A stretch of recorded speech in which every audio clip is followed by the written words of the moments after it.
Nous sommes tous différents les uns des autres. Il y a des garçons, des filles, des jeunes, des vieux. Nous avons des couleurs de peau et les yeux différents. Il y a les grands, les maigres, les petits, les gros. Il y a les forts, il y a les faibles, ceux qui courent vite et ceux qui courent moins vite, voire pas du tout. Il y a ceux qui ont une bonne vue, ceux qui portent des lunettes et ceux qui ne voient presque rien, voire pas du tout. Il y a des gens très malins et d'autres pas du tout. Certains entendent très bien, d'autres presque rien, voire pas du tout. Les presque rien ou les pas du tout, on les appelle souvent des handicapés.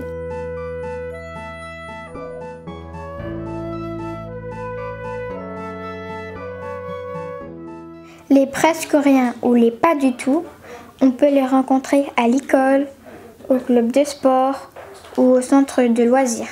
Jouer ensemble, ça ne pose pas de problème aux enfants. C'est un peu plus compliqué pour les grands. Ils ne savent pas toujours comment s'y prendre. Heureusement, il existe des solutions.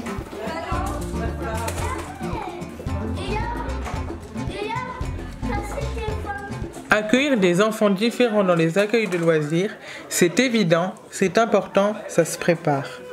Le centre loisirs pluriel de Tourcoing a une particularité. Il peut recevoir 18 enfants par jour, dont la moitié est constituée d'enfants en situation de handicap. Cela permet à ces enfants de vivre des temps de loisirs comme les autres, mais c'est aussi un formidable terrain d'expérimentation pour sensibiliser les jeunes et ceux qui les encadrent. L'objectif du centre de loisirs est de permettre donc la mixité, apprendre aux enfants valides à connaître le handicap, à ne plus avoir peur de ce handicap et à faire des adultes plus tolérants. Au niveau des enfants en situation de handicap, c'est leur permettre aussi de rencontrer la société actuelle et aussi de les tirer vers le haut. Enfin, en fait, c'est bénéfique, le concept du centre de loisirs est bénéfique pour chacun.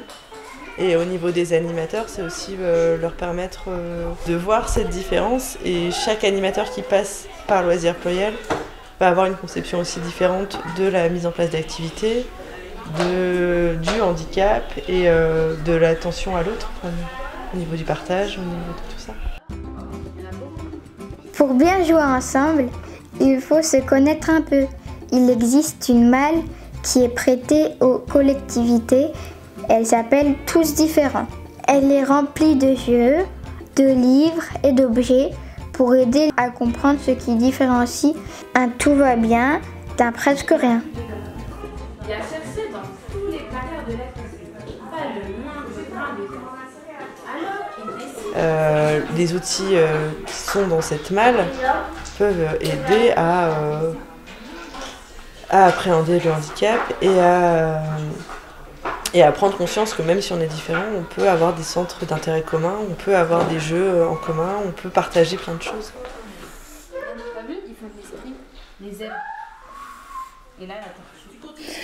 Dans les centres de loisirs de la ville de Lille, nous accueillons plus de 50 enfants, 52 enfants exactement, qui peuvent accéder aux centres de loisirs le mercredi, les vacances ou les grandes vacances. Et dans ces centres de loisirs, nous avons un adulte, un animateur référent qui est sensibilisé, spécialisé dans l'accueil des enfants en situation de handicap.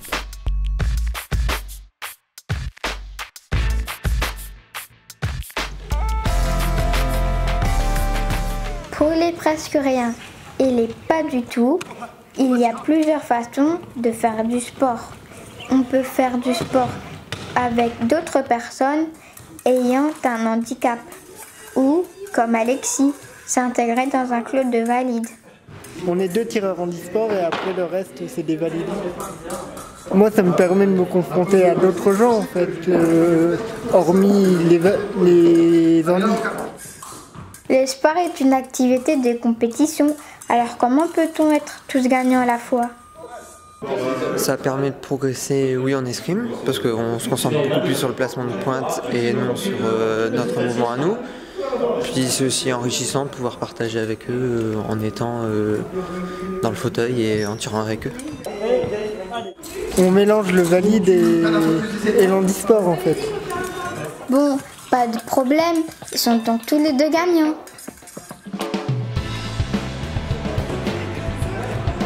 Parfois, l'intégration ne se fait pas dans le même sens.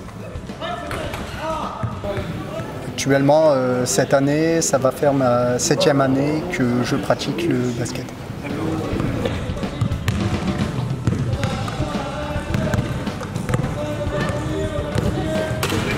Alors moi je pratique le basket fauteuil depuis juillet, donc ça fait 4 mois à peine.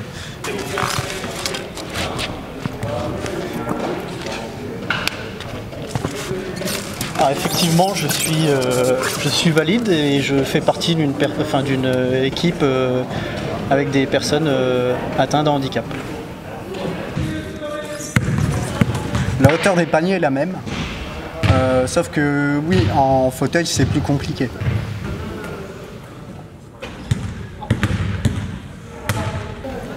Est-ce qu'il y a un plus dans le fait de jouer en fauteuil? Je pense que la réponse c'est oui. Ça apporte une grande richesse. On rencontre de tout nouveaux univers et ça permet de s'enrichir personnellement et physiquement.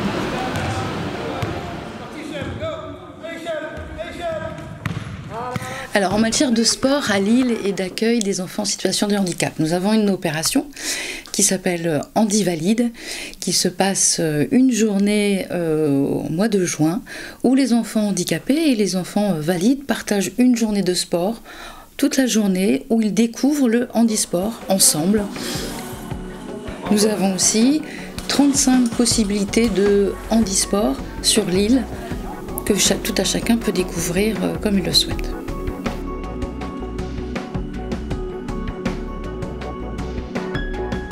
Ensuite, on met la sarbacane au niveau de la bouche. Alors, il faut que l'embout pousse bien là. Au collège Triolo de Villeneuve-d'Ascq, la section sportive Sport partagé développe la pratique sportive pour tous les élèves, valides ou en situation de handicap. Qu'on soit en situation de handicap ou valide, on fait les mêmes choses. Le sport partagé au collège du Triolo et dans tous les collèges de France, en fait, c'est une activité où on ne va pas faire du sport pour les élèves valides ou du sport pour les élèves en situation de handicap. On va faire du sport pour les élèves en général.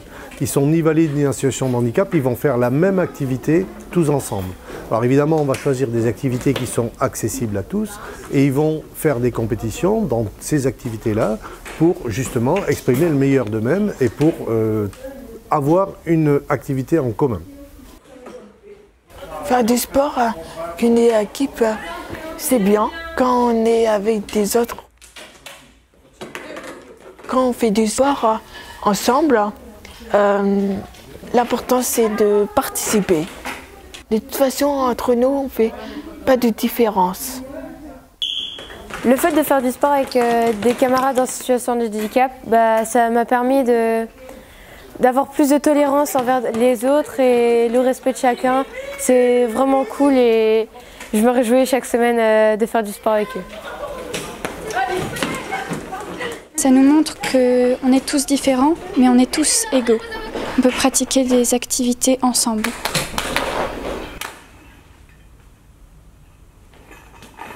Ce projet global d'éducation favorise l'épanouissement et la réussite des jeunes, à la fois sur le plan scolaire et sportif, mais aussi sur le plan personnel et développe les comportements citoyens. Bref, ils sont tous gagnants.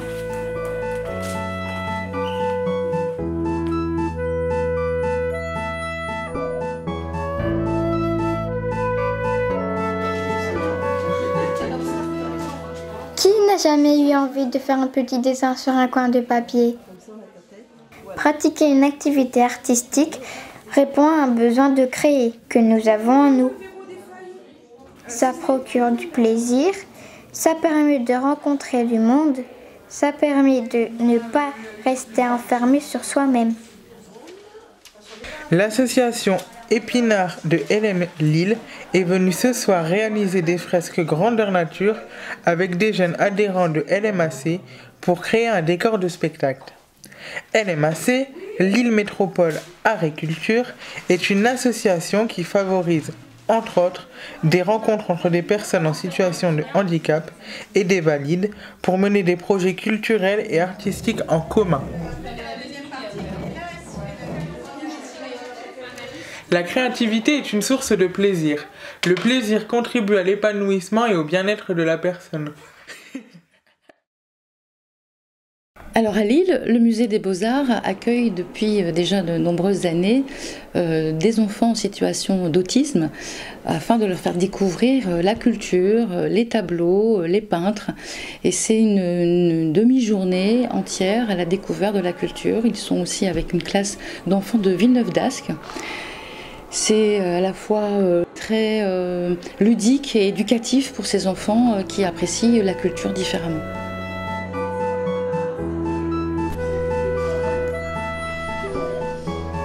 Léa et Maxime ont des difficultés pour s'exprimer en parlant, en raison de leur handicap, ce qui ne les empêche pas de livrer leurs sentiments à travers les toiles qu'ils peignent avec passion.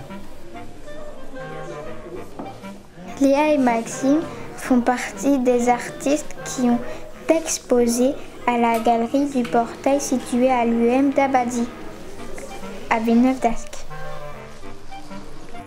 L'IEM est l'un des établissements qui reçoivent des enfants et des jeunes en situation de handicap pour les aider à aller en classe, leur apprendre à être plus autonomes ou leur procurer des soins, de la kiné, tout ça.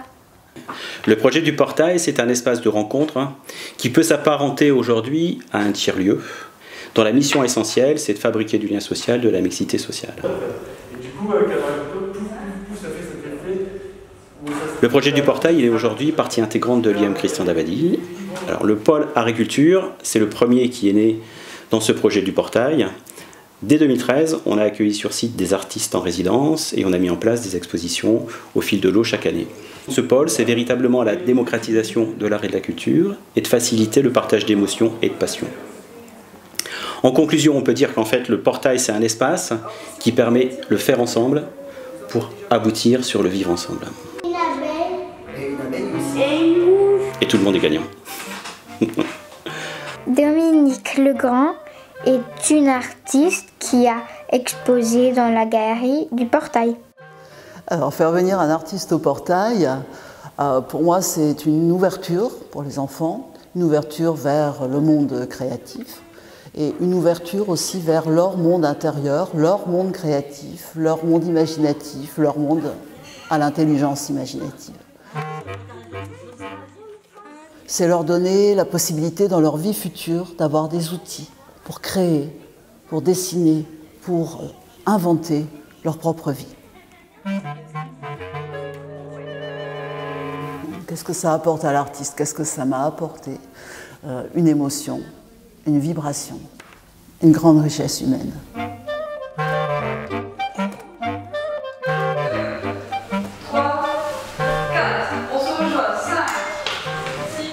À l'IEM d'Abadie, répartis sur plusieurs niveaux, une trentaine de jeunes s'initient à l'handidance.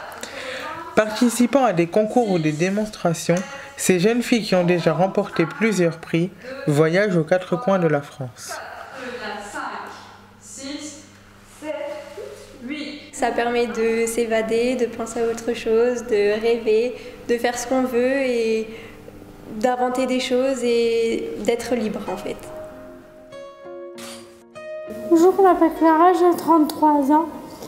J'exerce bénévolement le secrétariat de l'association AREF Nord qui a pour but de valoriser la femme en situation de handicap.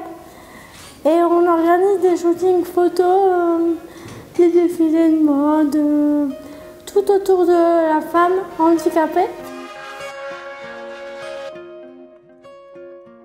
Être membre d'une association ou d'un groupe permet d'éviter l'isolement. Je m'appelle Virginie, j'ai avoir 36 ans, j'ai rejoint l'association pour rencontrer du monde, faire des projets, avoir d'autres projets de sorties, d'expositions diverses. Et ça permet aussi de ne pas être tout seul et de ne pas mourir tout seul dans son coin.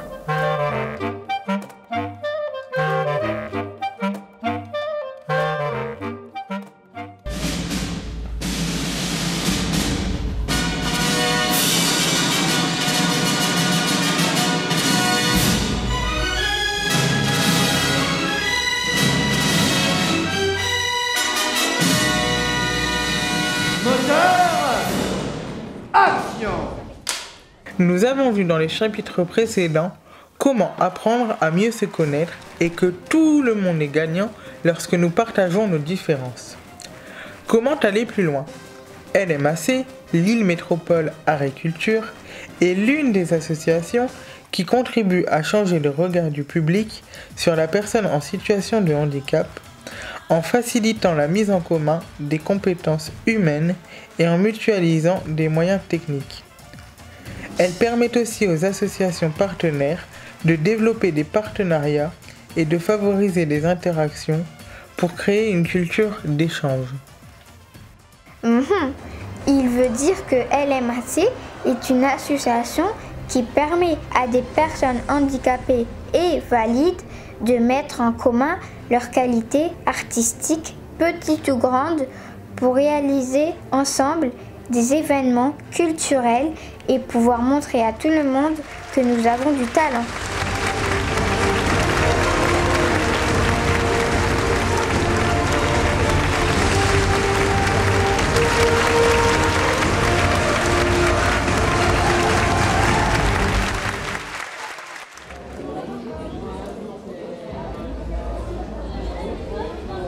Pour son dernier grand spectacle en 2017, LMAC n'a rien laissé au hasard. Il a fallu 2 ans de travail pour préparer Chacun fait à ce mode. Ce défilé a nécessité un partenariat entre une vingtaine d'associations, d'établissements et d'entreprises, ainsi que le soutien de la ville de Lille. Où la ville de Lille est partenaire de LMAC déjà depuis nombreuses années. Je dois dire que j'étais assez emballée et enthousiaste quand j'ai entendu parler de ces projets, mais quand on y est, quand on voit comment les choses se passent, à la fois donc pour En piste les géants tournent et Chacun fait à ce mode, où on voit plus de 200 personnes dans les coulisses, plus de 150 personnes sur la scène, au Grand Sud, à Lille Sud, cette belle salle du Grand Sud qui a pu accueillir toutes ces personnes en situation de handicap parce qu'elle est rendue accessible, et que nous avons eu plus de 600 personnes en spectateurs chaque jour pendant 3 jours. On ne peut que se féliciter du travail en amont et le jour même, et aussi se dire que c'est effectivement l'objectif que nous recherchons. C'est une super aventure, on va dire qu'on s'éclate beaucoup, vraiment du début à la fin, de A à Z. Franchement, c'est toujours des bons moments, c'est beaucoup de travail, mais le jour J, on s'amuse, donc voilà, on est tous ensemble, l'ambiance elle est géniale, donc oui, c'est des choses à faire et à partager avec tout le monde. Là, cette année, on a dû confectionner notre costume. Donc oui, c'est quand même du travail, il faut réfléchir. Ensuite, il faut confectionner, il faut trouver des idées. Qui c'est qui a fait le costume? C'est Denis? C'est Denis qui a fait le costume? Hein? C'est Denis qui a fait le costume. Donc Pierre-Louis a participé aussi à la conception du costume. Donc le principe, c'est de recycler tout ce qui est informatique, tout ce qui est électricité électronique. Et quand on a su qu'il allait y avoir un défilé, donc on a eu l'idée avec Sandra de faire participer Pierre-Louis.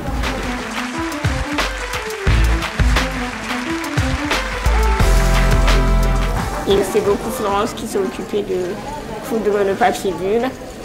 Moi, je me suis occupée de faire la collerette. Et puis après, Florence, elle a fait beaucoup son costume aussi.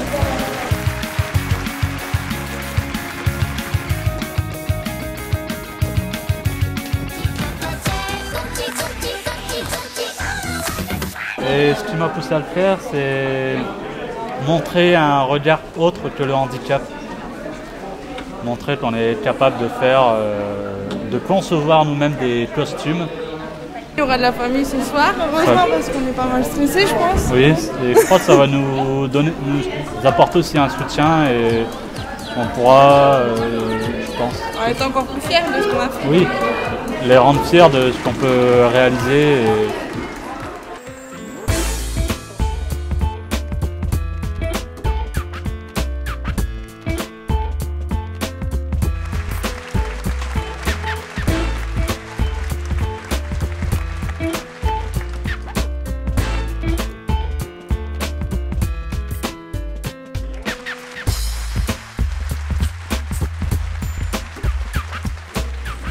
c'est bien. C'est un peu stressant pour toi? Non. Non? Non. Ah, parce qu'il a l'habitude, hein, il a déjà fait Oui. plusieurs défilés. Ouais. Ouais.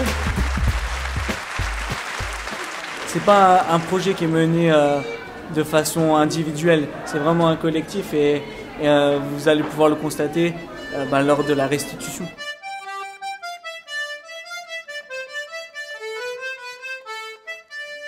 C'est vrai que pour moi, je pars toujours du principe que la différence est une force et c'est vrai que là c'est le parfait exemple. Et en plus, on voit des personnes d'horizons différents avec une créativité qui leur est propre et ça c'est vraiment plaisant. Et voilà, compiler cette énergie et cette créativité fait que le rendu risque d'être formidable.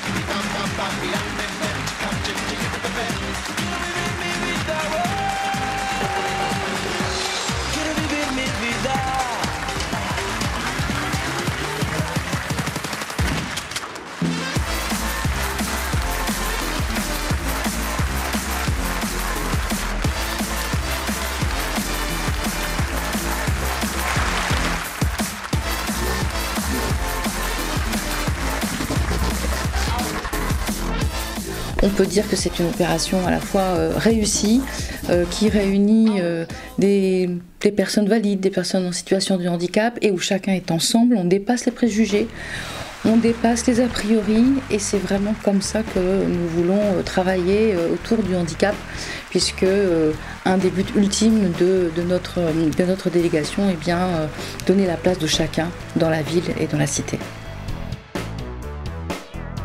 Voilà, on s'y investit, c'est beaucoup de travail avant, mais bon, après, une fois qu'on y arrive au jour J, on va dire que c'est que du bonheur, parce que après on s'éclate, il y a une super bonne ambiance, enfin voilà, c'est des choses qu'on aimerait refaire tout le temps.